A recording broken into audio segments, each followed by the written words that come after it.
stator, ada rotor ya. Terus statornya ini sebagai armatur ya. Jadi statornya itu armatur berarti jangkar ya, armatur. Jadi armatur itu jangkar. Sedangkan rotornya itu berfungsi sebagai exciter ya. Jadi exciter itu yang membangkitkan fluksi. Jadi rotornya itu sebagai exciter. Jadi mesin listrik itu cirinya dua ya, armatur, exciter. Armatur bisa di stator, juga bisa di rotor. Exciter juga gitu, bisa di rotor, juga bisa di stator. Ya, exciter. Jadi bisa di stator, bisa rotor lah dua-duanya ya.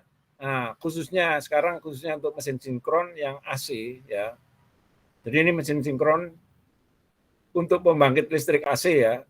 Jadi listriknya sekarang AC bukan DC ya, ini AC. Ini armaturnya kan di stator ya. Jadi armaturnya di stator, terus 3 pasa ya. Jadi semua pembangkit itu adalah 3 pasa ya. Terus rotornya itu sebagai exciter ya, yang memberi yang yang membangkitkan medan magnet ya atau fluksi. Jadi yang membangkitkan medan magnet atau fluksi itu adalah rotor. Jadi rotornya berputar menginduksikan medan magnet ya di stator. Jadi rotornya yang berputar menginduksikan medan magnet di fluksi ya. Jadi rotor itu sebagai exciter kan menginduksikan medan magnet di stator. Ya, statornya 3 pasa. Nah, rotornya ada 2 model kan, satu silinderis sama salient pole atau kutub menonjol ya. Rotor boleh beda-beda ya. Jadi rotor boleh beda-beda. Tapi stator fungsinya sama ya. Jadi rotor bisa beda-beda tapi stator fungsinya sama. Jadi sebagai armatur ya. Terus di sini untuk exciter kan harus DC ya, sumbernya exciter. Jadi exciter itu sumber listriknya dari suplai DC. Nah, contohnya kayak gambar ini ya. Jadi Belitan Medan namanya ya. Belitan Medan itu suplainya dari sumber DC. Terus ini konstruksinya ya. Konstruksi untuk stator 3 pasa ya. Terus yang salient pole sama silinderis. Nah, silinderis ini kebanyakan untuk putaran tinggi ya. Yang silinderis kebanyakan untuk putaran tinggi. Memang itu ya. Jadi yang silinderis untuk putaran tinggi. Terus yang salient pole ini juga bisa untuk putaran tinggi, tapi maksimum 4 ya, nggak boleh lebih dari 4. Salient juga bisa ya. Jadi salient pole ini kutub menonjol ya. Ini juga bisa untuk putaran tinggi, tapi kutubnya maksimal 4. Nah, itu ya bedanya salient sama silinderis. Yang putaran tinggi itu ciri-ciri dari turbin uap sama turbin gas ya. Karena Indonesia ini standarnya frekuensinya 50 ya, Indonesia ya. Makanya yang putaran tinggi itu biasanya kutubnya kalau enggak 2 ya 4. Yang putaran tinggi ya. Sedangkan yang untuk putaran rendah kebanyakan untuk tipe salient pole. Kutubnya itu kadang-kadang melebihi lebih dari 10, kadang sampai 50 atau 68. Yang jelas jumlahnya genap. Nah, yang putaran rendah itu kebanyakan untuk turbin air ya. Jadi untuk turbin air. Ciri-ciri generator di turbin air, ciri-cirinya ya, diameternya besar ya. Diameternya lebih besar dibanding panjangnya generator. Ciri-ciri turbin air. Nah, itu generatornya diameternya besar. Diameternya lebih besar dibandingkan dengan panjangnya. Sedangkan yang silinderis Ini kan untuk putaran tinggi ya. Ciri-cirinya diameternya kecil ya. Lebih kecil dibandingkan dengan panjangnya ya. Jadi lebih kecil dibanding dengan panjangnya ya. Itu ciri-cirinya. Kebanyakan juga horizontal yang silinderis. Jadi yang silinderis kebanyakan horizontal, yang silent pool itu karena diameternya besar ya, kebanyakan dia tipe vertikal. Konstruksi stator sama ya, mau silinderis, mau silent pool, konstruksi statornya sama. Jadi konstruksi statornya sama. Nah ini rangkaian ini ya, rangkaian listriknya kayak begini ya. Ada stator, ada rotor ya. Terus yang rotor untuk exciter ya, dapat suplai DC. Suplai DC-nya kan muter, kan rotor kan muter. Suplai DC-nya lewat sikat sama cincin geser ya. Jadi menyuplai sumber DC-nya melewatin sikat sama cincin geser.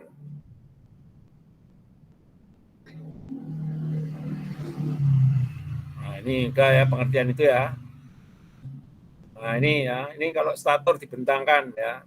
Jadi kalau stator kalau dibentangkan dibagi 3 ya, ada fase A, fase B, fase C. Jadi konduktor kuil ya. Jadi konduktor kuil itu konduktornya kumparan atau belitan ya.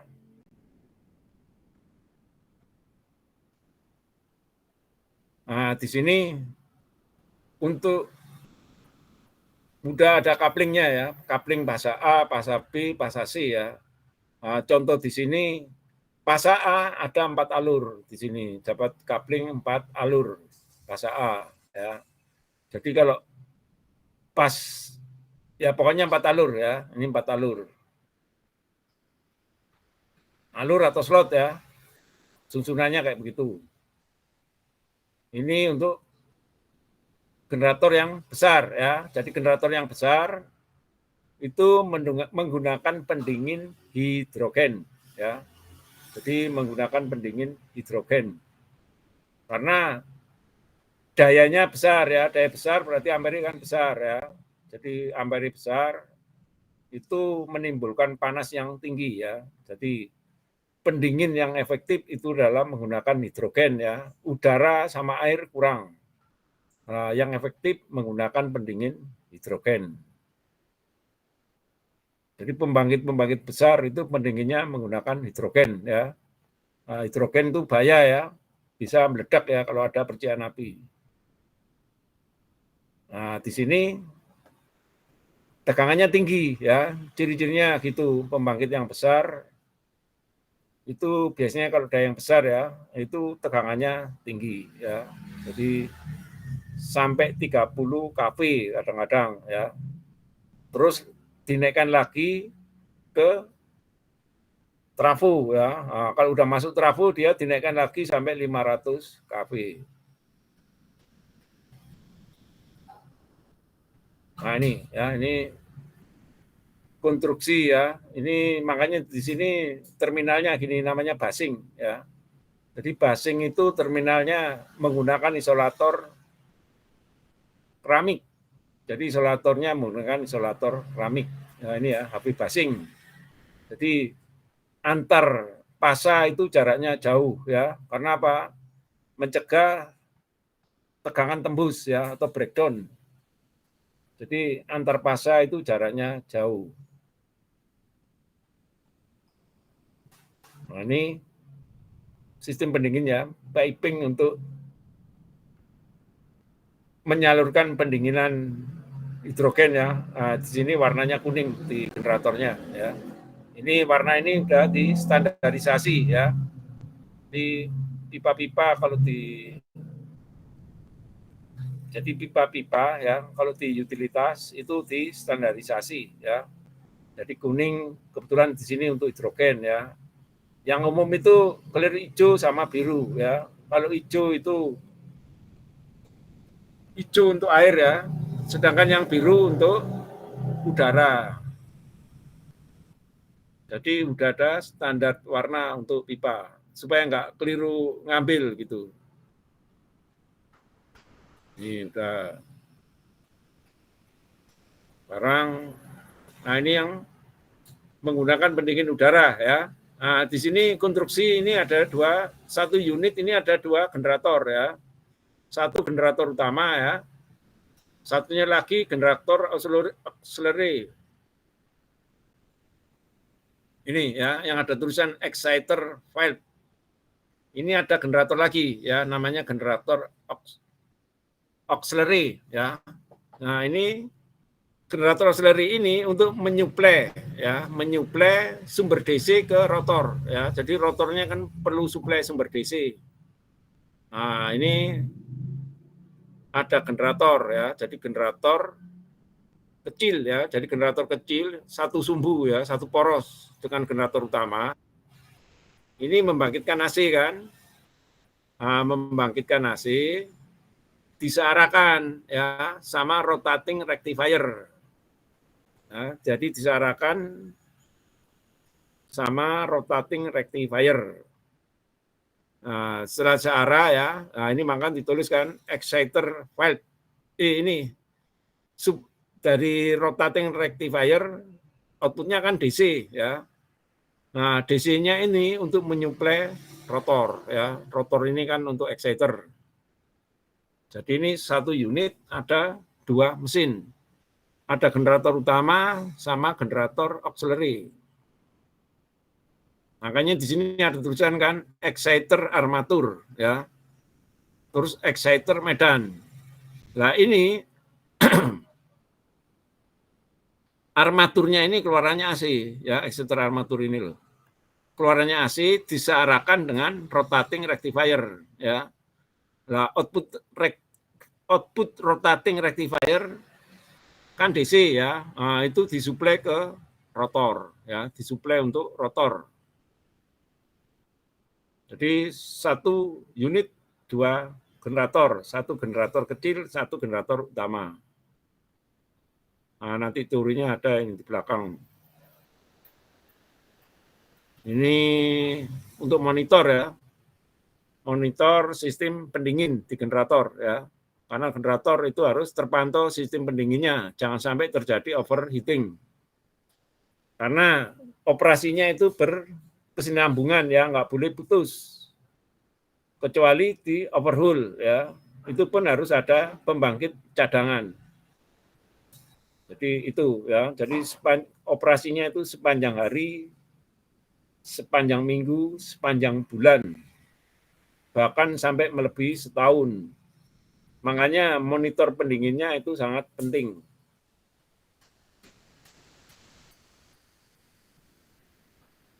Ini yang menggunakan sistem pendingin air ya di konduktornya ya. Nah, ini menggunakan sistem pendingin air. Terus di sini juga ada groundingnya ya di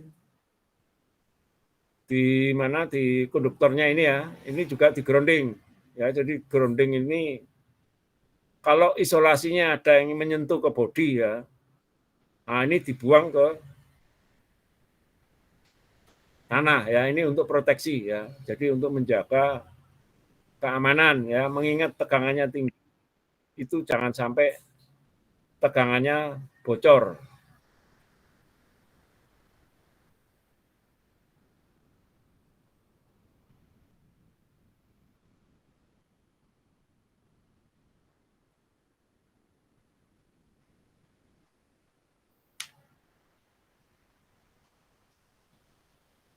Nah, ini ada penjelasan ya.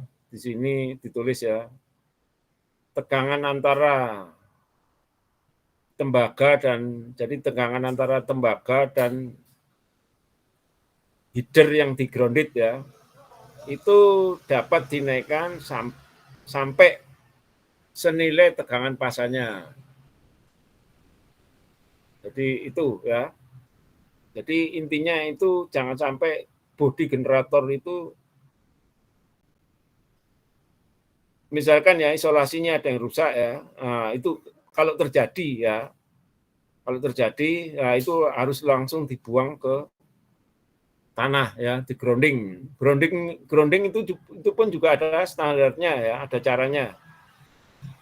Jadi ini untuk menyangkut keselamatan ya, keselamatan.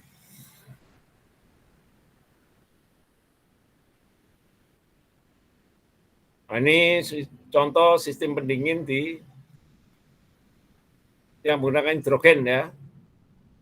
Terus yang gambar hitam ya, hitam biru ya, sistem pendingin yang menggunakan pendingin air ya. Jadi yang bolong-bolong itu ya, itu terisi air ya, yang bolong-bolong.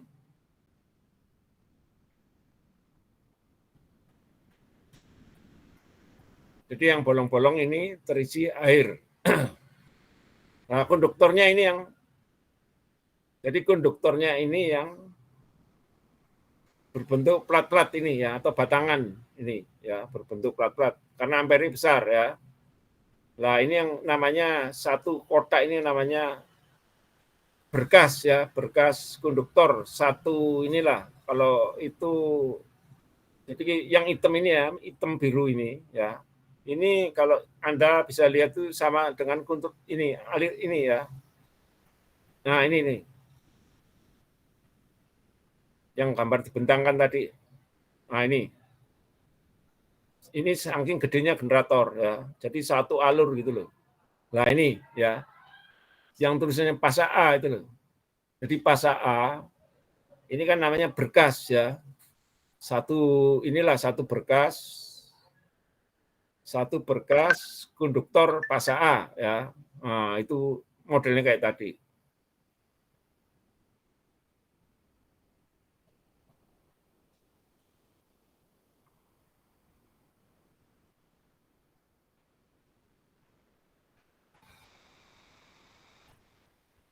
Nah,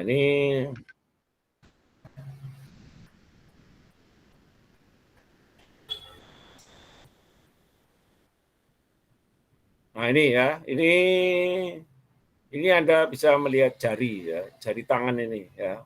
Jari tangan ini memegang atau menyentuh ya, menyentuh kumparan ya, ya ini ya. Nah, ini disebutin kan 1 dari 4 lilitan ya. 1 dari 4 lilitan. Terus yang gambar kuning ya, 1 dari 10 strand. Ya, ini yang saya sebut berkas ya. Jadi satu kotak yang warnanya putih itu ya namanya strand ya. Jadi strand. Jadi satu bandelnya ini loh ya, satu bandel. Nah, ini ada 10 strand.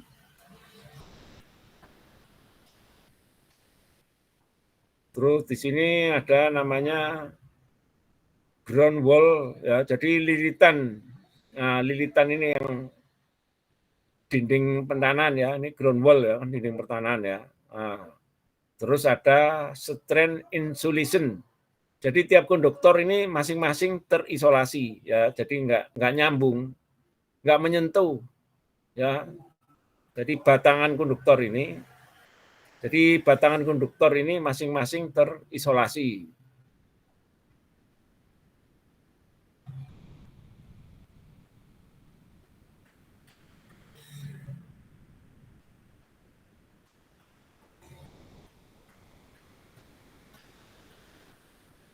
Nah, ini ya, ini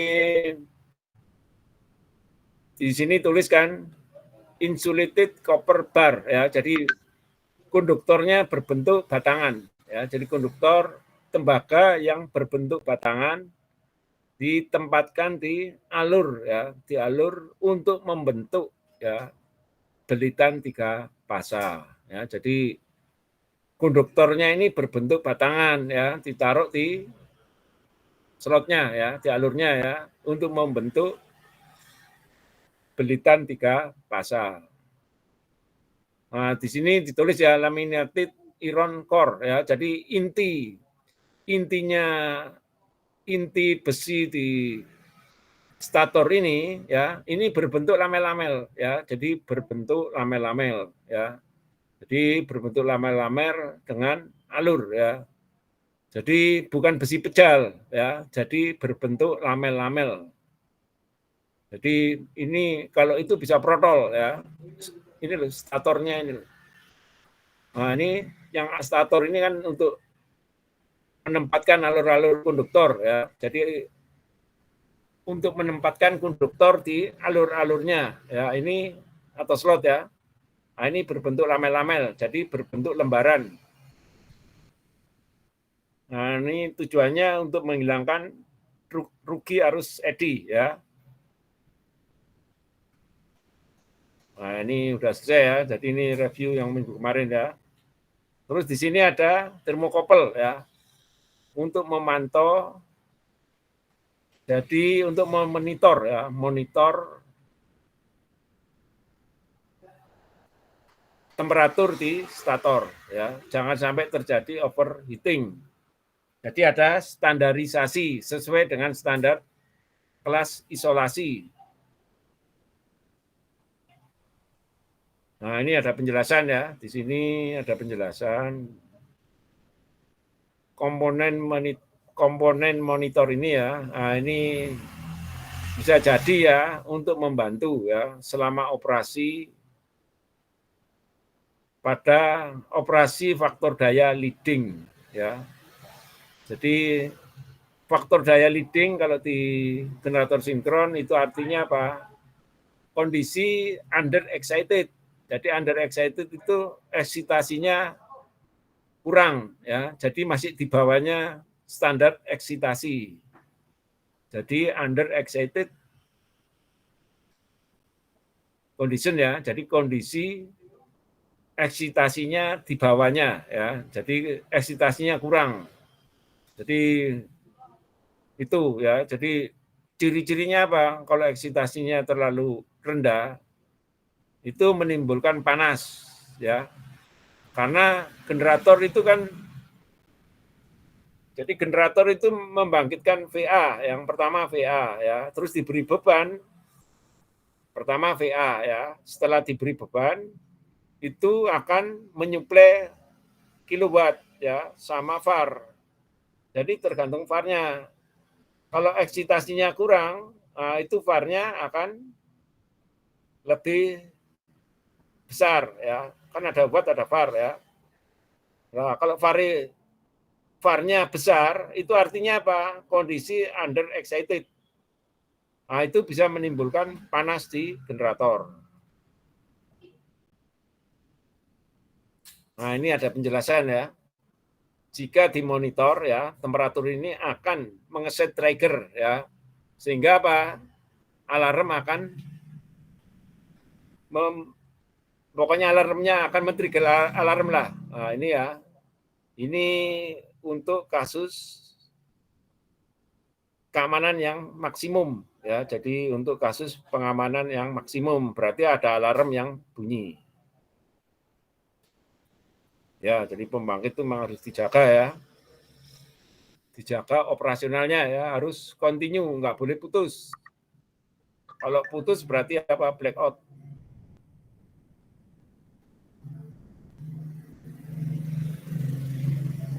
Nah, ini ada pulvis sub winding slot.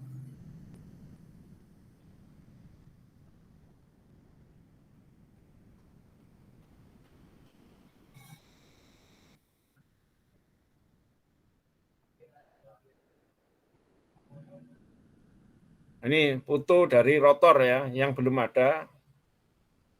Foto dari rotor yang untuk putaran tinggi ya, rotornya yang silinderis ini putaran tinggi.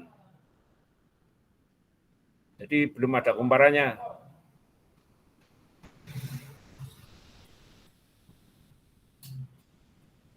Ini sudah ada kumparan ya. Nah, ini yang menggunakan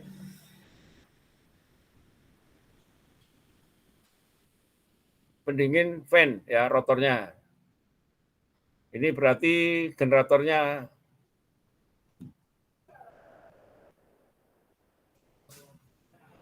ini kayaknya silinderis ya. Jadi ini silinderis. berarti untuk putaran tinggi ya. Jadi untuk putaran tinggi. Di sini ada ring ya. Jadi ring ini cincin penahan ya. Jadi cincin baja sebagai penahan.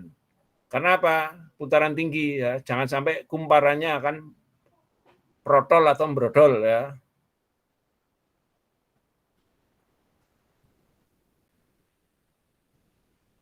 Nah, ini ada slip ring. Ini yang kalau ada tulisan slip ring berarti menggunakan sikat ya. Jadi rotornya ini masih menggunakan sikat. Karena generator ada dua tipe ya, yang brushless sama yang menggunakan sikat.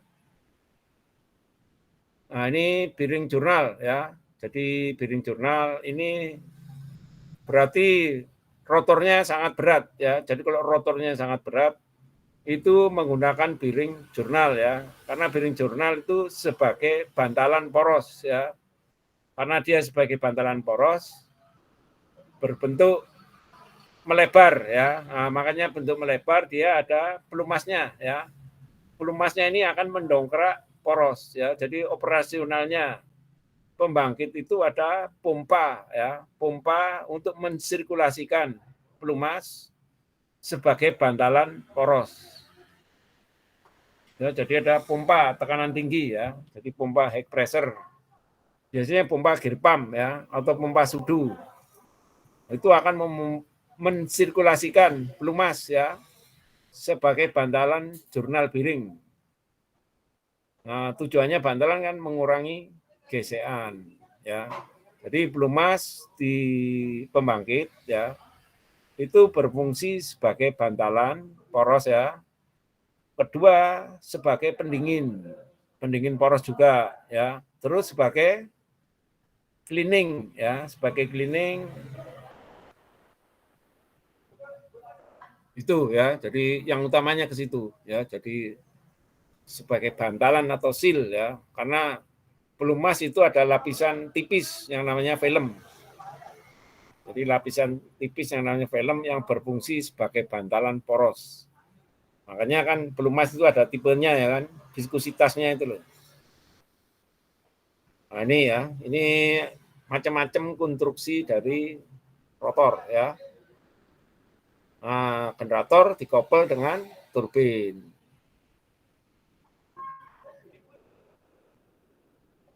Ini udah, nah, ini yang ada lagi yang rotor juga didinginkan dengan air ya. Ini saya belum pernah lihat kalau ini.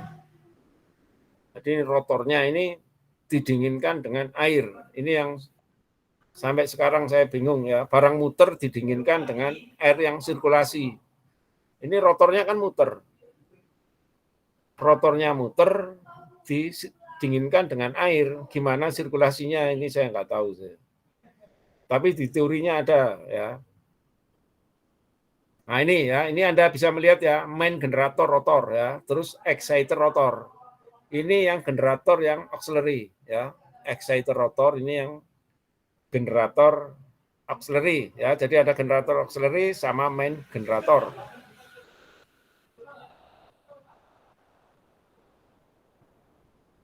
Nah ini konstruksi jadi ini ya.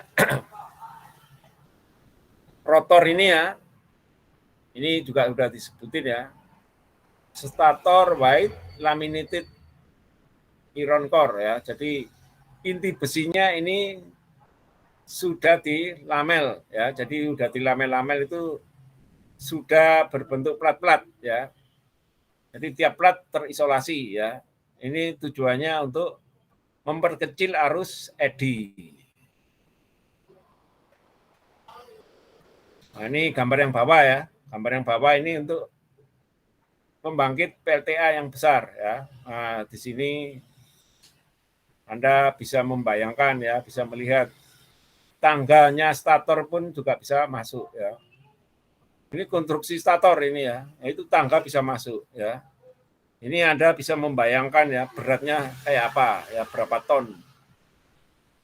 Nah, ini konstruksi dari stator jadi konstruksi stator di konstruksi stator generator sinkron, ya, konstruksi stator generator sinkron. Terus di sini ada rotor support, ya.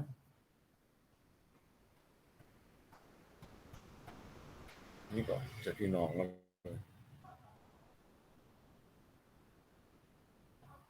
Nah ini ya, jadi ini ada penjelasan ya, generator stator, rotor support, spacer. Jadi bisa Anda melihat ya,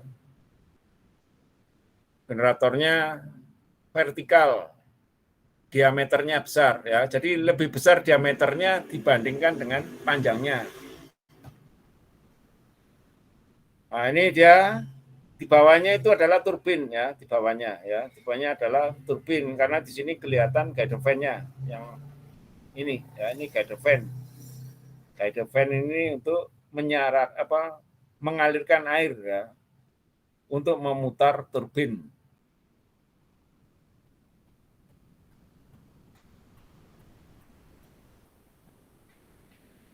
Nah, ini ya. Ini rotor ya, jadi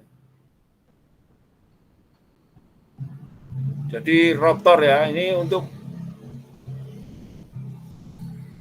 nah ini ada penjelasannya ya, jadi supportnya rotor ya, dengan turbin dan bearing generator ya. Jadi di sini ada untuk menggandeng ya, jadi untuk menggandeng porosi ya, porosnya generator ya. Jadi ini ada rotor ya, rotor untuk mendukung turbin juga generator ya.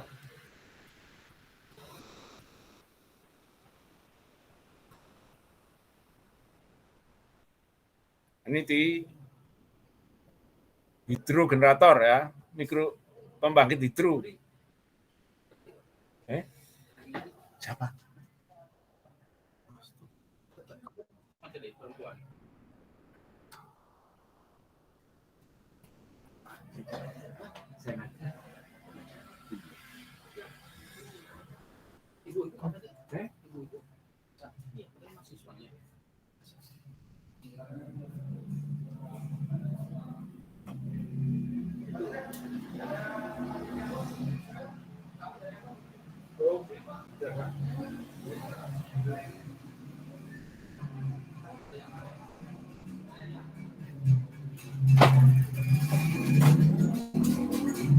Bentar ya, saya ada tamu. Bentar ya.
Jangan dimatiin kipasnya ya.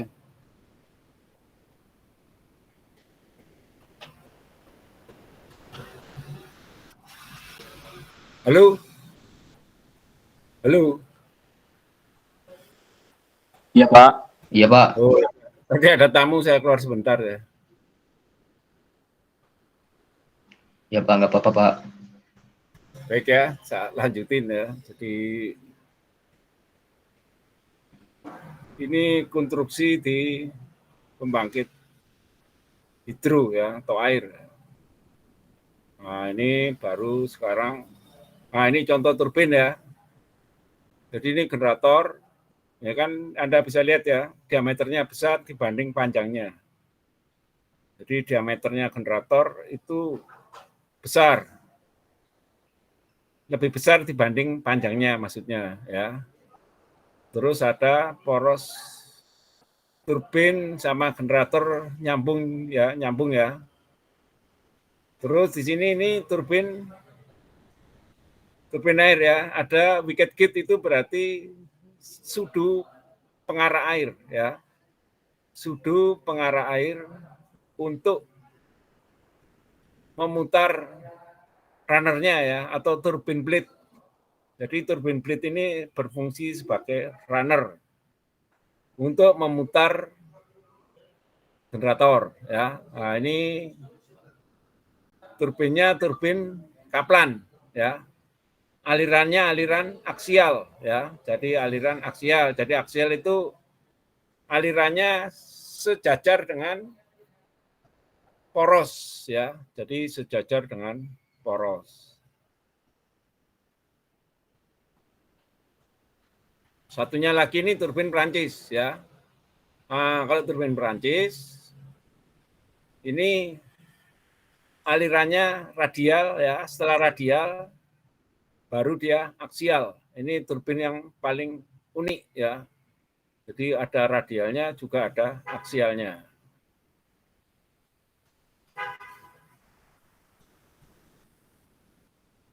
Satunya lagi, ini rotornya turbin air ya. Nah, ini diameternya besar ya. Ini rotornya turbin air. Ini Anda bisa menghitung ya, jumlah kutubnya sangat banyak ya, lebih dari 10. Nah, ini ya. Jadi yang kotak-kotak ini kutubnya ya. Jadi yang kotak-kotak ini kutub ya. Jadi kutubnya rotor di turbin. Jadi untuk membangkitkan exciter. Nah, di sini Anda bisa melihat ya betapa besarnya ya.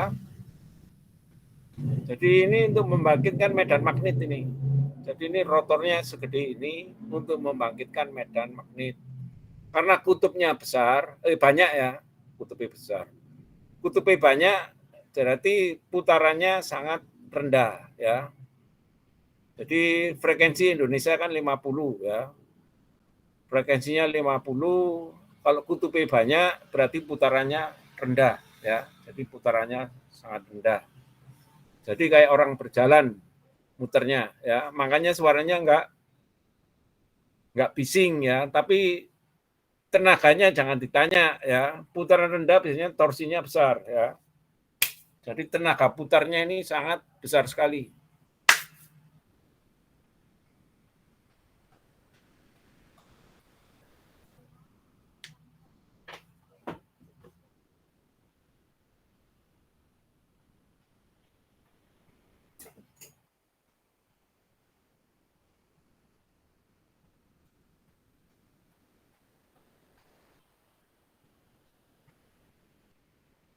Nah ini ya, rotor ya. Dengan kutubnya yang vertikal ya, ini sebutin kutubnya vertikal. Nah ini rotor dengan 4 kutub ya, tipe salien ya, kutub menonjol. Ini bisa untuk putaran tinggi, jadi ini juga bisa untuk putaran tinggi. Nah, di sini ada slip ring ya, cincin geser. Jadi slip ring atau cincin geser ini untuk menyuplai sumber DC ke belitan rotor ya. Jadi untuk menyuplai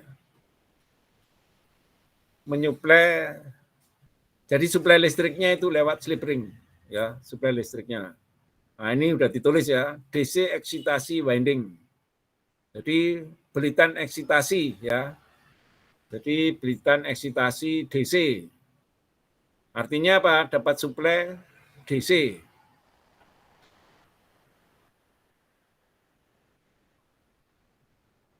Nah, ini ya, kalau kutub 4 ya, kalau kutub 4 artinya kumparannya juga banyak ya. Jadi ini kan kutub 4 ya. Jadi pasa A ya, pasa A ini ada 4 ya. Jadi plus minus ya. Jadi plus minus kodenya itu ya, positifnya 2, negatifnya 2. Jadi artinya apa? Masuk keluar gitu loh ya. Jadi masuk keluar. Nah, ini kalau kutub 4 ya kayak gini ya, konstruksi statornya. Kalau kutub P banyak ya, ininya juga banyak lagi ya. Banyak ininya apa? Alur-alurnya ya. Kalau kutub P semakin banyak.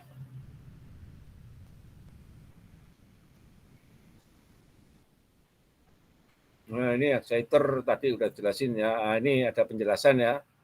Tipikal arus medan generator besar dalam kisaran 10 kilo ampere. Loh, 10 kilo ampere dalam kondisi steady state.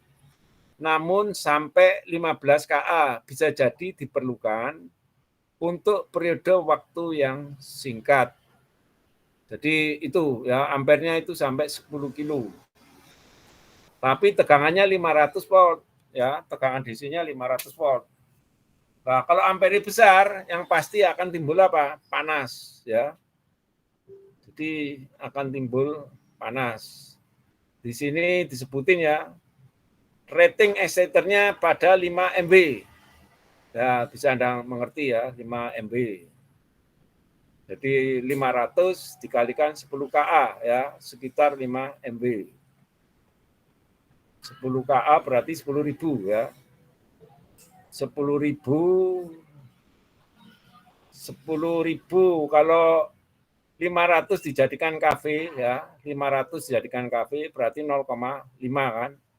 0,5 kalikan 10 sama dengan 5 MB ya. Kalau DC kan volt kali ampere kan kalau DC. Jadi 0,5 kV dikalikan 10 KA sama dengan 5 MB. Nah, ini daya yang diperlukan untuk sistem eksitasinya ya 5 MB. Terus di rotornya ini juga harus diproteksi dengan ini ya, dengan di grounding ya. Jadi di grounding itu kalau ada masalah isolasi ya, kalau ada kebocoran tegangan dia akan terbuang ke bumi ya. Jadi supaya tidak mengganggu sistem yang lainnya ya. Nah, ini yang masalah tadi ya, masalah panas ya. Terus ini kan tadi ada yang di grounding ya. Terus ada tipikal rotor tanpa ditanahkan, berarti ungrounding.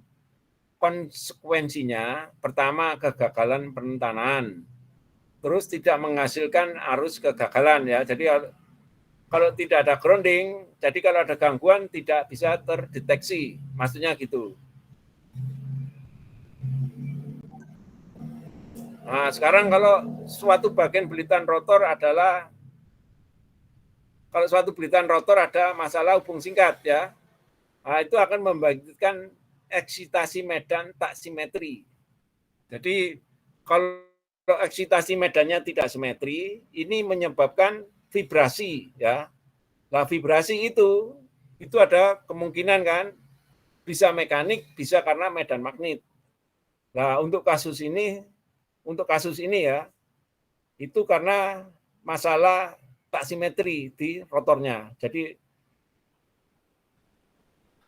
exciter medannya ya, itu gara-gara hubung singkat ya, sehingga tidak simetri.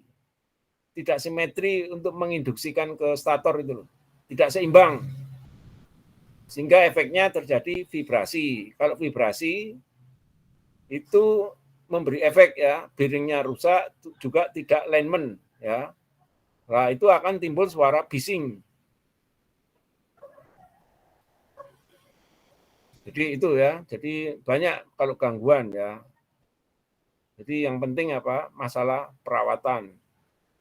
Jadi perawatan mekanik juga perawatan elektrikal. Itu ya, efek kalau hubung singkat akan terjadi vibrasi. Nah, sekarang main rotating flux. Nah, ini ya, jadi main rotating ini medan utama yang berputar ya. Jadi medan utama berputar menginduksikan ke stator ya. Jadi statornya terinduksi kan sama medan utama. Nah, itu akan dibangkitkan sesuai ini ya. Nah, gini prosesnya ya. Jadi tahapannya pertama ini kalau dilihat di fase A ya. Nah, ini rotornya kan muter ya. Muter menginduksikan medan magnet namanya fluksi gandeng ya. Flux linkage. Flux link lah, flux link. Flux link itu artinya gandeng ya. Nah, ini menginduksikan ke stator ya. Jadi balik ya. Jadi dari utara menuju selatan kan yang di statornya. Sedangkan yang di rotornya selatan menuju utara. Ini muter ya, muter menginduksikan ke stator ya. Nah, ini rujukannya untuk fase A ya. Pada fase A ini akan dibangkitkan tegangan. Ya. Sehingga posisi tegangan yang dibangkitkan pada posisi mana? Pada posisi gambar B ya. Jadi langsung kutub utara fase A ya di bawah kutub utara ya. Jadi fase A di bawah kutub utara itu menghasilkan tegangan positif ya. Sedangkan yang di bawah selatan menghasilkan tegangan negatif ya, itu. Sedangkan posisi yang gambar A ya, ini yang maksimum flux gandeng wide fase A ya. Nah, ini kondisi tegangan zero ya. Sedangkan tegangan maksimum ini yang gambar B ya. Pada saat kutub utara di fase A di bawah kutub utara ya, pada saat fase A di bawah kutub utara. Yang di bawah utara positif, yang di bawah kutub selatan negatif. Nah, ini ada flux gandeng yang gambar pertama tadi ya. Terus flux rotornya ini kan berputar ya. Jadi pertama itu rujukannya yang gambar A ya. Terus rotornya kan berputar ya, berputar. Nah, kecepatan putar ini yang namanya omega T ini ya, kecepatan putar. Ini omega ini kan sama dengan ini Anda udah tahu ya, 2πf ya, 2πf. Kalau ke listrik ya, bukan mekanik, kalau ke listrik 2πf. Nah, jadi putaran flux gandeng ke fase A ya. Nah, ini gambarnya nyebutin gitu ya. Jadi putaran flux gandeng ke fase A. Nah, ini 2πn kan. 2πn ini kecepatan sinkron ya. Terus flux gandeng kan pertama flux dulu ya. Flux berbentuk cos ya. Jadi fluxnya ini menginduksikan ke stator ya, fase A misalkan gitu ya. Nah, ini kan dia berputar ya, sehingga membentuk gelombang cosinus ya. Jadi flux yang diterima di fase A karena rotornya berputar ya. Nah, ini membentuk gelombang cosinus di stator. Nah, karena syarat pembangkitan kan harus ada gerakan ya. Nah, gerakannya kan berarti fluknya ini kan nggak stabil ya, nggak konstan ya. Jadi ada siklus. Karena fluknya berbentuk siklus kosinus, sehingga akan dibangkitkan tegangan. Nah ini makanya D fluk dt. Ya, artinya apa? Fluksinya ini tidak konstan. Jadi fluksinya karena tidak konstan, ya, karena sesuai dengan fungsi waktu tadi ya, yang omega t tadi ya. Nah ini akan dibangkitkan di statornya tegangan, ya. Nah, namanya tegangan induksi dalam fasa A. Besarnya tegangan itu N ya, jadi N dikalikan D fluk dt. Jadi semakin banyak belitan, tegangan yang dibangkitkan juga semakin besar. Nah, kan tadi berbentuk cos ya, fluksinya. Nah, artinya itu ya, jadi kalau berbentuk cos berarti berputar ya. Sehingga tegangannya dibangkitkan menjadi gelombang sinusoida ya. Di sini menghasilkan negatif ya. Nah, karena dia negatif artinya apa? Membangkitkan, bukan menyerap ya, membangkitkan. Jadi membangkitkan tegangan. Jadi generator adalah memberi tegangan. Nah, ini ya, sekarang dicari nilai efektifnya ya. Jadi RMS itu nilai efektif dari hasil tegangan tadi ya. Nah, ini sama dengan dibagi akar 2. Jadi itu ya. Nilai efektif Anda udah dapat dari Pak Janus ya.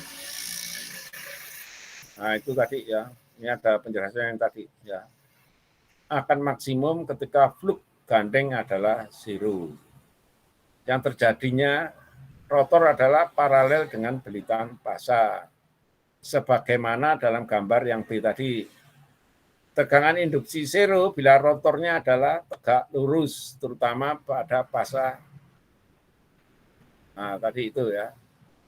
Ini pertama fluksi ya, fluksi punya rapat medan ya. Nah, ini fluksi dari di bawah kutub utara siklusnya positif ya. Jadi fluksi di bawah kutub utara siklusnya positif ya. Sedangkan yang di bawah selatan siklusnya negatif. Nah, gabungan fluksi ini ya menghasilkan tegangan ya yang diinduksikan ya. Jadi yang diinduksikan ke stator ya. Terus ini ada omega T ya. Omega T ini kecepatan sudut ya, kecepatan sudut. Jadi alfa itu loh yang kayak cos ini ya, kayak pi ini ya. Nah, ini pokoknya sudut ini ya. Nah, ini sama dengan omega T.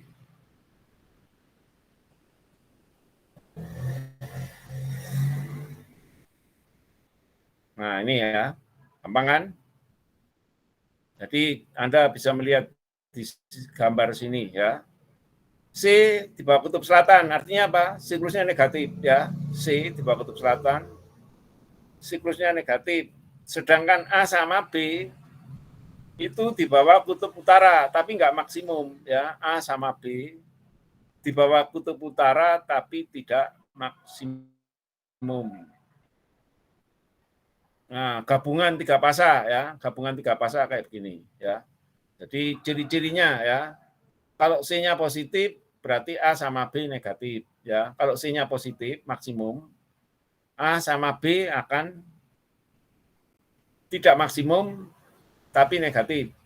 Kalau B maksimum, A sama, jadi kalau B positif maksimum ya.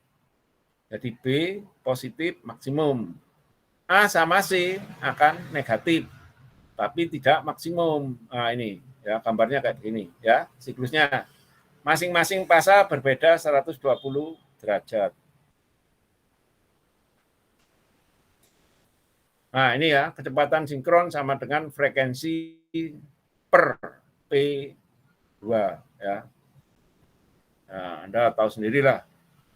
Indonesia 50 ya.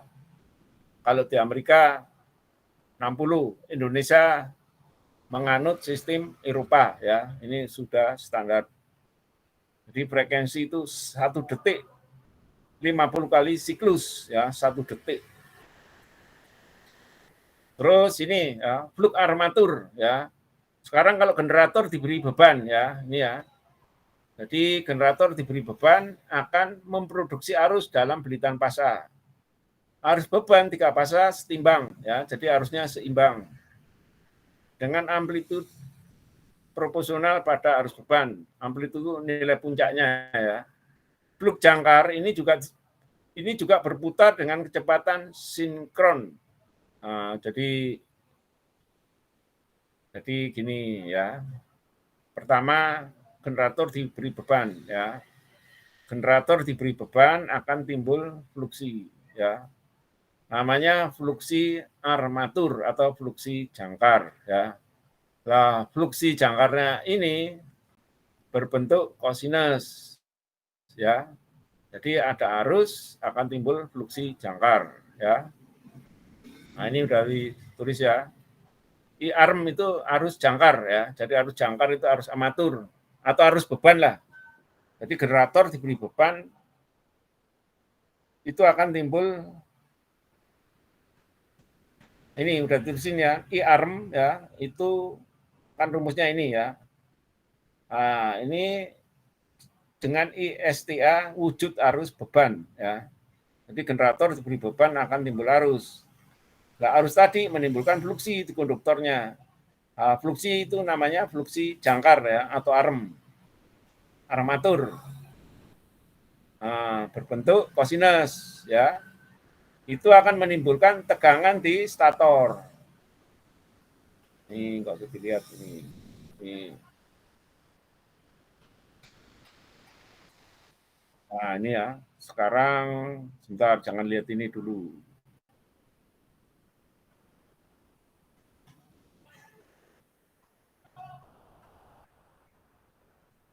Nah, ini ya.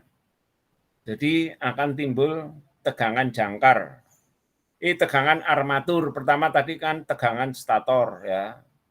Nah, tegangan stator karena ada arus, ada beban kan, ada beban, ada arus ya, timbul fluksi sehingga di belitannya ini akan timbul tegangan induksi.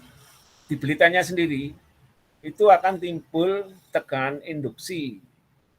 Nah, namanya E-armatur ya, ER ya. ER ini armatur ya, jadi tegangan jangkar.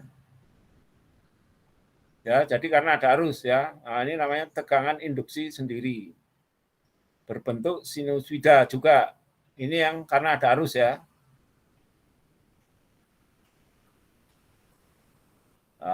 Nah, ini ya, besarnya E armatur. Nah, ini. Jadi ada di terminalnya ya, kalau ada beban akan timbul E armatur ya. Makanya VT sama dengan E stator dikurangi E armatur ya. Jadi E stator dikurangi E armatur. Nah, ini udah jelas ya. E stator tegangan induksi diproduksi oleh fluk rotor. Kalau E armatur tegangan yang diproduksi oleh arus ya. Ya, jadi arus armatur.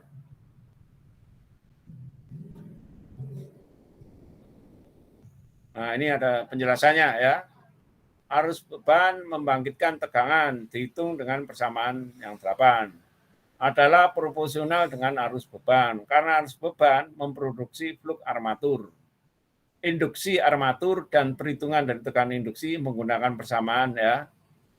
Nah, ini diasumsikan bahwa arus pasanya adalah kosinus. Jadi diasumsikan arus pasanya adalah kosinus sehingga di sini armaturnya nah ini namanya tegangan induksi sendiri. Ya, jadi di kumparan gara-gara ada arus akan timbul tegangan induksi sendiri. Nah, ini namanya armatur atau tegangan jangkar. Ini tegangan jangkar. Tegangan ini apa? Armatur. Ya jangkar aslinya ya. Jadi ada stator sama armatur. Jadi PT-nya berkurang. Sekarang arusnya apa? Tinggal dicek aja, arusnya lagging apa leading. Kalau arusnya lagging akan mengurangin ya. Kalau arusnya leading itu akan menambah ya. Jadi kalau arusnya leading itu akan menambah tegangan, diberi beban bukannya turun tapi tegangannya akan naik. Nah, di sini ya hasil. Nah, sekarang fluk ya. Fluknya ini kan hanya mengenai di statornya ya. Jadi fluknya ini hanya mengenai di statornya, fluk. Nah, ini menghasilkan apa? Reaktansi. Nah, ini reaktansi itu dari mana? Yaitu fluksi yang hanya mengenai dirinya sendiri. Jadi ini fluksi armatur belitan ya per akar 2 I stator ya. Jadi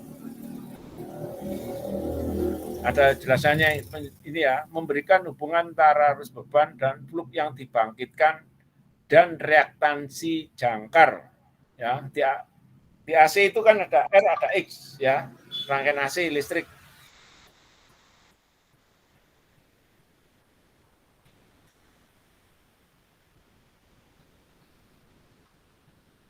Nah ini ya, jadi kalau Anda mencari apa sih reaktansi, reaktansi itu akibat ada arus di statornya ya, di armaturnya. Karena ada arus, akan timbul fluksi di belitanya. Lah fluksi tadi hanya mengenai di statornya aja. Karena hanya mengenai di statornya aja, makanya ini disebut reaktansi. Hasilnya ini reaktansi ya. Jadi kalau Anda mencari reaktansi itu di mana? Ya nggak ada, ini analisa ya.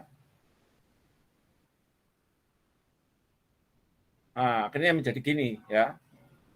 Jadi ini kan 3 pasah ya, digambarkan hanya 1 pasah ya. Karena dianggap simetri ya. Daripada gambar 3, gambar 1 aja cukup. Nah, ini. Jadi armaturnya ada di stator ya. Makanya di sini diberi simbol grounding. Ini loh. Berarti dia nggak berputar gitu ya. Tahu maksudnya ya? Jadi teknik itu ada kode-kodenya ya. Jadi Anda kalau mau jadi orang teknik harus pinter-pinter menebak gambar ya. Jadi menebak gambar, oh ini maksudnya. Itu kunci ya, kunci untuk orang teknik. Orang teknik itu bisa ngoprek-ngoprek kalau ada gambar ya. Karena Anda bukan yang buat ya. Kecuali Anda yang membuat sendiri. Nah, jadi reaktansi ini ada karena ada arus ya, makanya ini dituliskan I stator. Kalau nggak ada arus ya nggak ada reaktansi ya. Jadi reaktansi ada karena ada arus. Arus tadi menimbulkan reaksi jangkar ya. Ya, reaksi jangkar ini hasilnya apa? Reaktansi ini ya. Di sini tulis reaktansi sinkron. Itu ya. Jadi yang ada reaktansi ini tegangan yang dibangkitkan adalah AC ya. Jadi ada gambar reaktansi ini tegangan yang dibangkitkan adalah AC. Sedangkan fluksinya ini di rotor ya, fluksinya sumbernya DC. Saya ini ngomong gini berulang-ulang ya. Kenapa ngomong berulang-ulang? Karena kalau udah praktek mana DC, mana AC, mahasiswanya bingung. Saya juga heran mana yang dibilang DC, mana yang dibilang AC ya. Karena alat ukurnya kan ada pilihan, milih AC apa DC ya. Kalau Anda nggak pinter-pinternya, alat ukurnya bisa jebol ya, bisa rusak. Jadi harus tahu mana yang AC, mana yang DC. Karena listrik itu mahal ya, sekali rusak jebol ya. Jadi harus teliti. Jadi kalau belajar listrik AC itu harus teliti. Nah ini ada penjelasan ini ya. Ini adalah gambaran reaktansi induktif bahwa representasi efek dari fluk. Nah ini kan representasi efek dari fluk diciptakan arus jangkar. Efek ini sering disebut reaksi jangkar. Duh, udah jelas ini, makanya saya tak salin, tak terjemahin ya. supaya Anda paham. Belitan stator mempunyai induktansi bocor bahwa harus ditambahkan ke reaktansi armatur. Jadi pertama ada reaktansi armatur ya, terus ada lagi reaktansi bocor. Gabungan reaktansi armatur sama reaktansi bocor namanya reaktansi sinkron. Ya. Jadi X armatur ini karena ada arus ya, yang X armatur ini. Terus fluksinya ini hanya mengenai dirinya sendiri. Nah, ini namanya fluksi bocor. Jadi hanya kena statornya tok, nggak nyampe ke rotor. Nah, anggap aja fluk lokal gitu loh. Nah, akhirnya menjadi gini kan, E armatur sinkron sama dengan I stator kali reaktansi. Jadi reaktansi itu ada karena ada arus ya. Sehingga VT-nya sama dengan E stator dikurangi E armatur. Sinkron ya. Tapi kalau nggak ada arus, nggak ada beban, VT sama dengan E stator ya. Jadi kalau nggak ada arus, VT sama dengan E stator. Nah ini ya. Ini konstruksi dari generator sinkron ya. Orang aja bisa masuk ya. Ini lagi di overhaul ya, diperbaiki ya. Jadi biasanya diperbaiki ini untuk diganti kumparan. Jadi kadang-kadang ini kumparannya diganti total ya, diganti total karena apa? Untuk mencegah. Jadi untuk mencegah kroposnya isolasi ya. Jadi ada umurnya. Jadi isolasi ini kan ada umurnya. Lama-lama apa? Kropos ya atau gapuk ya. Gapuknya itu kayak kerupuk itu loh, rontok. Nah, itu ada umurnya sehingga di overhaul ya, diganti, dibelit ulang ya, digulung ulang. Jadi dipasang belitan yang baru. Nah, konduktornya kan tembaga ya. Nah, itu tembaganya bisa didaur ulang lagi di pabrik pengecoran ya, pengecoran tembaga ya. Di sini ada banyak pipa-pipa ya. Pipa-pipa ini fungsinya untuk pendingin ya. Kalau lihat generatornya kan besar ya. Ini ada pendingin kayaknya ini pendingin air ya. Jadi statornya berpendingin air. Nah ini yang dimaksud lamel itu ini ya. Jadi lamel dari stator ya. Ini berbentuk lembaran-lembaran kayak gini. Sama ini yang diduduki sama dua orang ini ya. Ini bukan besi pejal ya, tapi besi yang berbentuk lamel-lamel dipres jadi satu. Jadi ini berlapis-lapis ya. Jadi yang dimasukin orang itu ya, itu bukan besi pejal ya, tapi statornya berbentuk lamel-lamel ya. Nah, jadi berbentuk lamel-lamel itu tujuannya untuk memperkecil arus eddy ya. Jadi arus eddy-nya diperkecil ya. Karena ini kan terbuat dari metal. Metal kan konduktif ya. Dapat induksi dari rotor itu akan dibangkitkan tegangan di sini. Di statornya ini. Karena ada tegangan di stator. Nah, ini bahaya ya. Terjadi arus sirkulasi di stator. Nah, untuk memperkecil arus sirkulasi di stator, makanya didesain berbentuk lamel-lamel ya. Jadi dibuat berbentuk lembaran ya, lamel-lamel namanya. Masing-masing lamel terisolasi ya. Jadi masing-masing lamel terisolasi.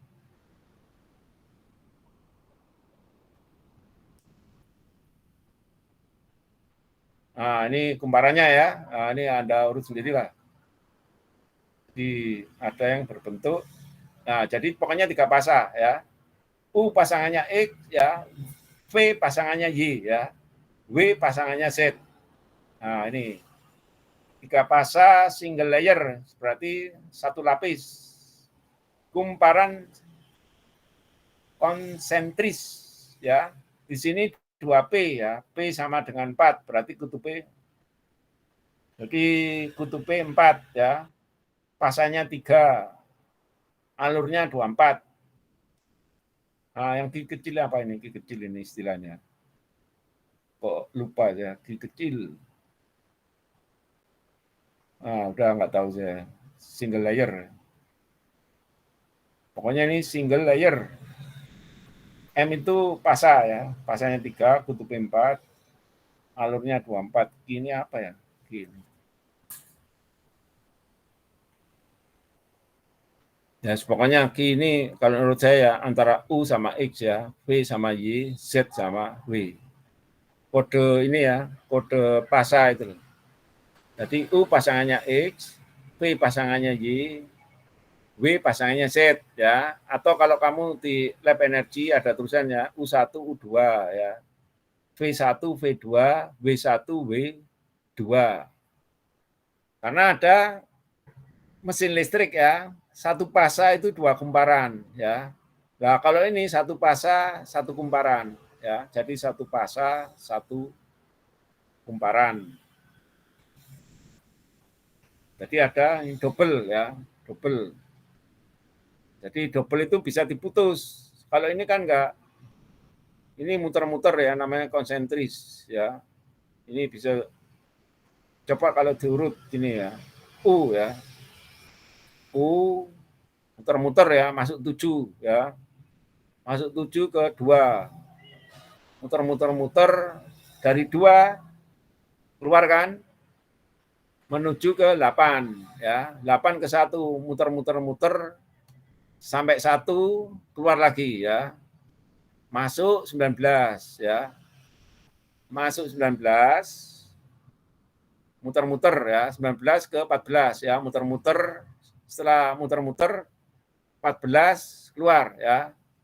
Menuju 20 ya. 20 muter-muter ya, 20 ke 13 kan muter-muter ya.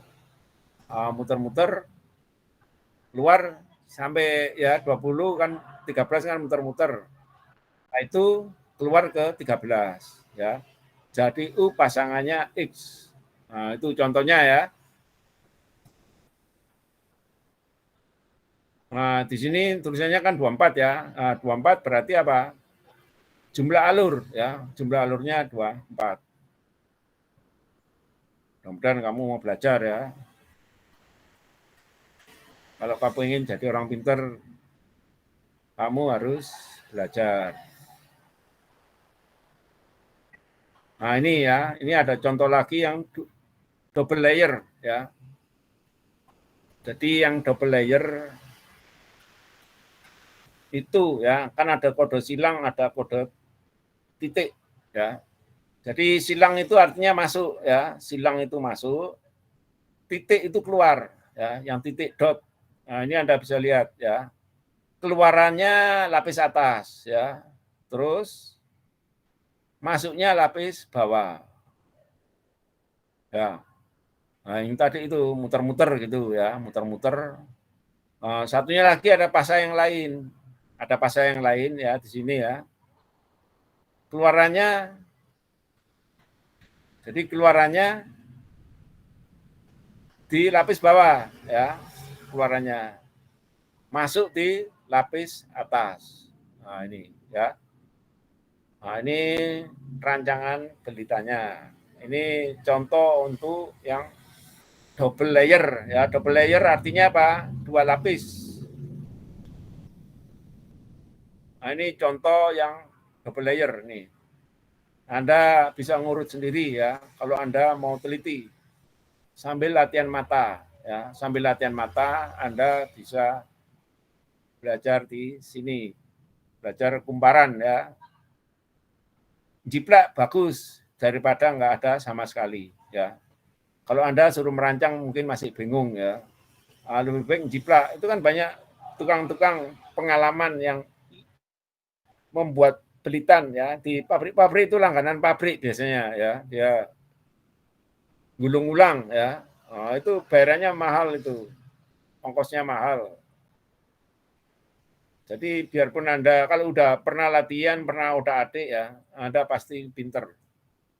Biarpun Anda bukan seorang perancang ya, Tapi kalau udah pengalaman, pernah otak-atik ya, Anda pasti akan pinter.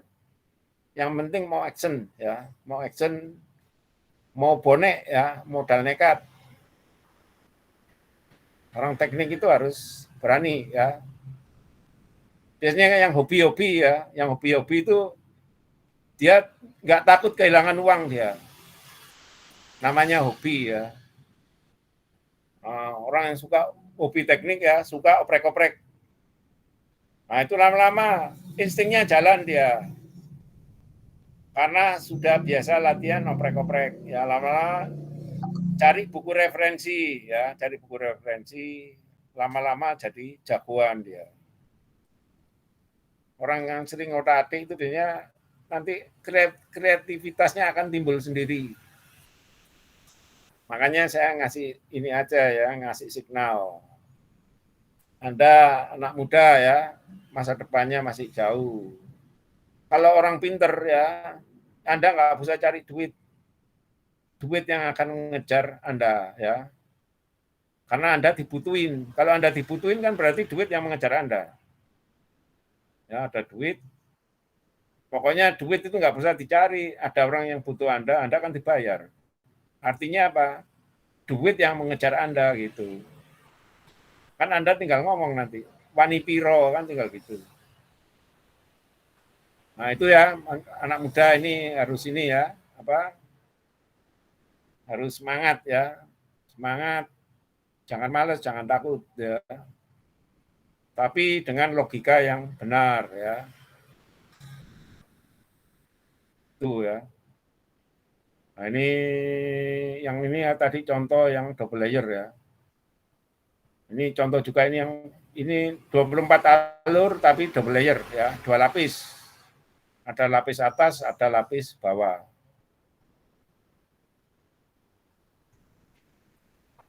Nah ini ya, ini juga sama ya.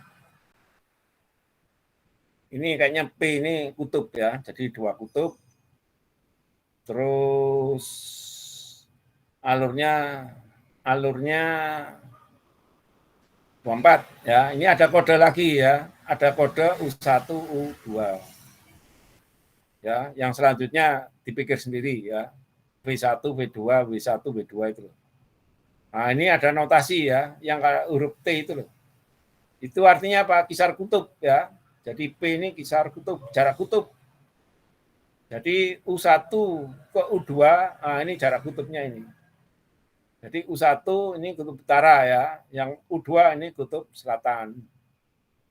Jadi ini stator itu kan ngikutin kutubnya rotor ya. Jadi stator itu ngikutin kutubnya rotor ya. Jadi sapuan ya. Jadi disembur sama fluksi gitu loh. Statornya disembur sama fluksi ya. Namanya bukan disembur kalau medan magnet ya. Diinduksi ya, dapat induksi medan magnet.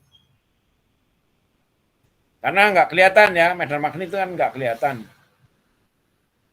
Nah ini juga ada istilah ya, starting sama end ya, kode S itu starting, E itu end.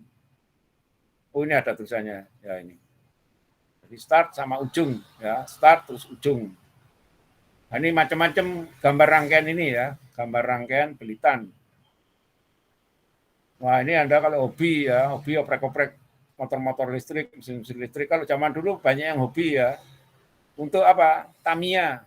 Yang hobi balap motor yang Tamiya itu.